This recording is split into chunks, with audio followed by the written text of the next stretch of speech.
Hello everyone, welcome back to my YouTube channel. মই অন্য এটা ভিডিঅ'লৈ আপোনালোকক পুনৰবাৰ স্বাগতম জনাইছো। আজি মই গৈ আছো সাতগাঁও আমচিঙত থকা KM9 ৰিজৰ্টত। একচুয়ালি তাত আজি আমাৰ এজন অফিচৰ কলিগৰ বাৰ্থডে আছিলে। সো তেখেতে তাত আমাক আজি পাৰ্টি দিছে, সেয়েহে আজি আমি সেই ৰিজৰ্টখনত গৈ আছো। তো আপোনালোকক মই আজি ৰিজৰ্টখন দেখাম কিমান কেনেকুৱা হয় একচুয়ালি ৰিজৰ্টখন। তো এই আমি ৰিজৰ্টখন আহি পাইছোহি। ৰিজৰ্টখন সাতগাঁৱৰ পৰা সোমাই 5 কিলোমিটাৰমান সোমালেই পাই যায় এইখন KM9 নেক্সট ৰিজৰ্ট। তো বলক এতিয়া আমি ভিতৰত সোমাই যাওঁ আৰু ইয়াৰ ভিতৰৰ পৰিৱেশটো কেনেকুৱা হয় মই আপোনালোকক দেখাম।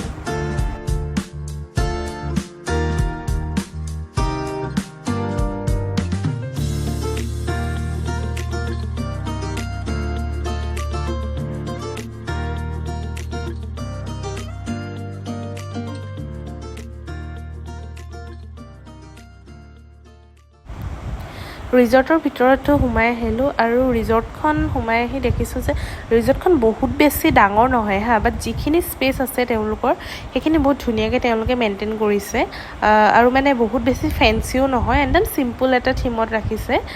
তো দেখি ভাল লাগিছে আৰু বিশেষকৈ ভাল লাগিছে ইয়াৰ গোটেই মানে পৰিৱেশটো। চবফালে আপোনালোকে আহিলে দেখা পাব গছ আছে আৰু প্লাছ পইণ্ট হৈছে ইয়াৰ সন্মুখত এখন ধুনীয়া চাহ বাগিচা আছে, যাৰ কাৰণে মানে ভিউটো বহুত বেছি ভাল হৈ গৈছে। তো বাৰ্থডে পাৰ্টি পুৰা ষ্টাৰ্ট হৈ গৈছে। তো ফাৰ্ষ্ট অফ অল আমি তেখেতক এটা কেক দিছিলোঁ। চ' এতিয়া কেক কাটিং চলিছে আৰু তাৰপিছত বাকীখিনি মই দেখাই আছোঁ আপোনালোকক।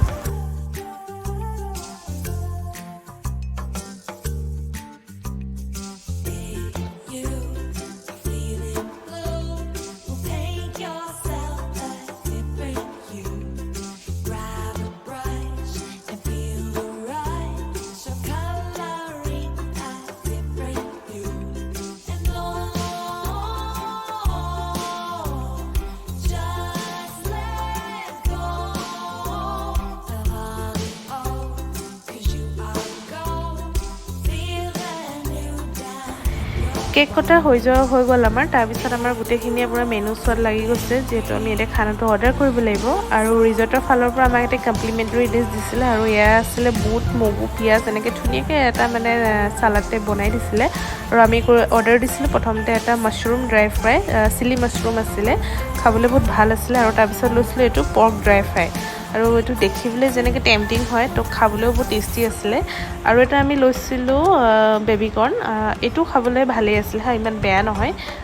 মই কিন্তু মই মাছৰুমটো খাবলৈ বেছি ভাল পাইছিলোঁ। আৰু মেইন কোৰ্চত আমি লৈছিলোঁ কড়াই চিকেন আৰু ভেজ পোলাও লৈছিলোঁ আৰু ফ্ৰাইড ৰাইচ আছিলে। তো এইখিনি আমি লৈছিলোঁ আৰু অভাৰঅল খানাটো খাবলৈ কিন্তু বহুত বেছি টেষ্টি আছিলে। চ' আপোনালোকে যদি এইটো ছাইডে আহে মানে সাতগাঁও ছাইডে আহে তো ডেফিনেটলি এই KM9 ৰিজৰ্টখনত আহিব পাৰে। আৰু কিন্তু যদি আপোনালোকে কিবা পাৰ্টি অৰ্গেনাইজ কৰিম বুলি ভাবে তো ইয়াত আগেই বুকিং কৰিব লাগিব, কাৰণ জেগাটো মই কৈছোঁ বহুত বেছি ডাঙৰ নহয়, স্পেচ বহুত কম থাকে। সেয়েহে আগে বুকিং কৰি থ'লে আপোনালোকৰ কাৰণে সুবিধা হ'ব। আৰু ইয়াত যে দেখিছিলে আপোনালোকে টি হাউচটো, সেইটো কিন্তু আগেই বুকিং কৰিলেহে আপোনালোকে পাব, নহ'লে পাব দিগদাৰ হয়।